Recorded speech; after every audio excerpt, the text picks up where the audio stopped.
The Saudi Arabian Grand Prix unfolded pretty much exactly how we all expected.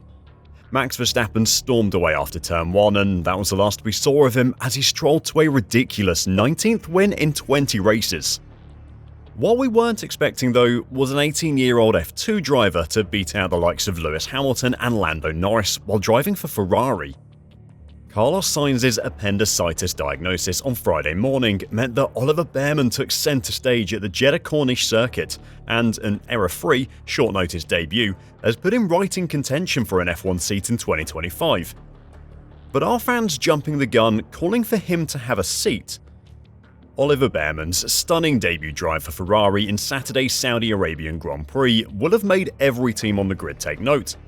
With 13 out of 20 drivers out of contract for 2025, his showing in Jeddah has carved several options for him to be on next year's grid. Ironically, despite his debut being in a Ferrari and him being a Ferrari Academy driver and reserve driver for the team, this was probably Bearman's last Ferrari race for several years, with Charles Leclerc and Lewis Hamilton likely to be there until at least 2027. Bearman was called upon just a few hours before FP3 on Friday, after it became clear that regular driver Carlos Sainz had appendicitis. Praise should be given to Sainz, by the way, for managing to drive FP1 and FP2 with his appendix attempting to kill him from the inside. Having qualified 11th, the young Brit had a problem-free maiden Grand Prix, and he didn't put a foot wrong despite Lando Norris and Lewis Hamilton threatening him on soft tyres in the closing laps. He eventually finished 7th, just behind George Russell. People will point to the suboptimal strategy of Norris and Hamilton as the reason for Bearman being able to stay ahead of both, but they were forced into that by being outqualified by their teammates, so they only have themselves to blame. In the immediate aftermath of his F1 debut, Ferrari team principal Frédéric Vasseur said Bearman must focus on Formula 2 and forget about his 7th place in Saudi Arabia. Vasseur doesn't want Bearman to get ahead of himself after a single race in the Premier category. It's also a reminder to Oliver that one good F1 race does not guarantee you a place on the grid, and his primary goal has to be winning F1's feeder series. The challenge in that though is that championship leader Zane Maloney has 47 points and Bearman has none. Bearman was also beaten in the sprint and feature race in Bahrain by his teammate, the much talked about Mercedes youngster Andrea Kimi Antonelli. Turning over that 47-point deficit to Zane Maloney may actually seem like a far easier proposition for Bearman now though. Being thrown into the Ferrari on a high-speed track as tricky as Jeddah, with only 1 hour of practice before qualifying, will likely be the most difficult thing that he will ever do in his racing career. Plenty of fans pointed out before the race that the thickness of his neck showed how unprepared he was for F1 racing, and the state of his headrest at the end of the race, caved in by his own helmet, showed how he was thrown around by the high G corners of the fast-paced track at Jeddah. Of course, an error-free debut, no matter how impressive, is not enough to prove you're capable in F1. Let us not forget the cautionary tale of Nick de Vries, who scored points in an atrociously bad Williams, only to be found wanting by AlphaTauri. Are the efforts of Liam Lawson so easily forgotten as well?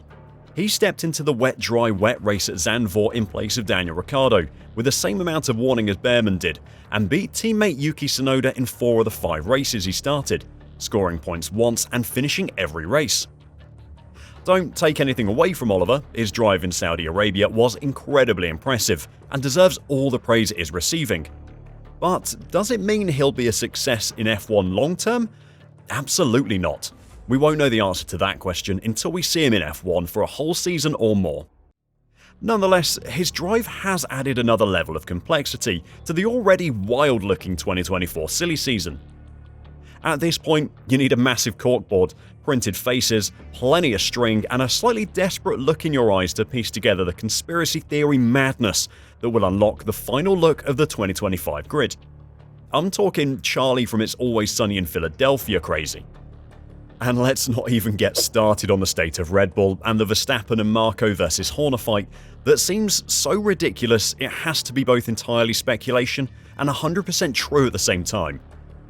So how does Bearman impact the potential driver lineups? Well, the usual path for Ferrari Academy drivers like Bearman is to be put into a team that buys Ferrari engines. Charles Leclerc served a year apprenticeship at Sauber in 2018, and something along those lines is the most likely outcome. Of the two Ferrari customer teams, it will surely be Haas. Bearman is already their reserve driver and took part in 2 free practice sessions for them last year. He'll do so again in 2024. Sauber, meanwhile, are transitioning to become Audi's full works team. Haas's current driver lineup could do with a refresh as well. Magnussen drove an impressive defensive race to help Hülkenberg secure the team's first point of the season, giving them the early edge in the battle to not be last. Unfortunately, Kevin is looking like the weaker of the two, and getting constantly outqualified by his teammate is not helping. The mistakes that led to his 20 seconds worth of penalties in Saudi Arabia wasn't a great look either. Getting in a young, hungry and talented driver as the team looks to move up the grid is not a bad bet. Leclerc drove Sauber to their best finish in 5 years in 2019. Bearman could have the chance to do the same. Haas might be the sensible option, and with Gunther Steiner now gone, they might be open to taking on young drivers again. But is that the best option? Every F1 driver wants to be in the fastest car possible, just like at Hamilton leaving Mercedes despite everything they've done together. Ferrari may have given Bearman his debut, but if a faster team than Haas come asking, he would drop them quicker than Red Bull dropped Horner's accuser. Mercedes definitely have a free seat, though if Oliver loses to his Mercedes junior driver teammate in F2, that opportunity will be completely written off. There are 2 Red Bull teams that are almost definitely going to have free seats, potentially up to 4 in fact. Sergio Perez is out of contract at the end of the season and pretty much guaranteed to be gone, though he might still finish second in every race this season and earn himself an extension. And who knows what is going to happen at AlphaTauri? At times, after his return to Formula 1 last year, Daniel Ricciardo looked like the formidable race-winning driver of old. But in Jeddah, his weekend resembled his difficult time with McLaren all too much. He never looked like he was on the same level as Tsunoda, and his unforced error late in the race is something a driver with his experience simply shouldn't do. Yuki wasn't much better either, as he struggled behind Magnussen for far too long, losing places in his desperation to clear the Haas driver. Both are out of contract at the end of the season, and neither's doing much to prove that the situation should change. And I could go for an entire hour on the state of things at Aston Martin. Lance Stroll was pretty poor on each of the 3 days of the weekend. He reached Q3 but never matched his Q1 effort, which would have seen him 7th on the grid if he had equalled it. Crashing out of the race early is always a bad result, and it's especially disappointing when he committed the exact same error in practice, but seemingly failed to learn from it. It was such a simple, unforced error as well, and when there's an 18-year-old rookie driving flawlessly for 50 racing laps, it really highlights how bad it was. The exact opposite can be said for his teammate Fernando Alonso though, who should be getting wined and dined at breakfast, lunch and dinner by Lawrence Stroll in an attempt to convince him to stick around for another year. Sauber and Williams will have been looking at Bearman's performance, thinking that he might do something for them in 2025 as well.